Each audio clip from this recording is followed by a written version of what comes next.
Hey everyone, Deb McNeilly here with Coldwell Banker Realty in Metro West Boston. So let's talk a little bit about septic systems, otherwise known as private sewage. So in Massachusetts, except for a couple of unique circumstances, you have to have your system inspected and it has to pass before you can convey title or sell a house in the state. So if a system passes, some agents will just tell you, yep, you're good to go, don't need to worry about it. A good agent, and what a buyer should do for themselves too, is understand a couple key things about the septic system.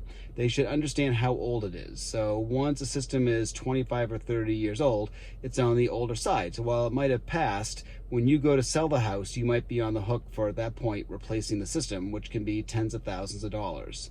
So that's one piece of information to know. The second piece is, how often has it been pumped? Ideally, most systems are pumped once every year, 2 years, maybe 3 years on the outer edge. But sort of like changing the oil in your car. The more frequent pumping is better for your system health.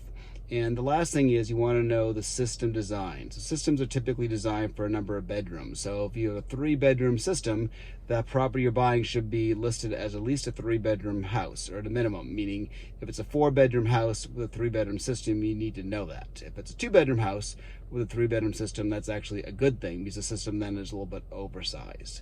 So there's a whole bunch of nuances here. I have a whole longer blog post. I wrote about this several years ago.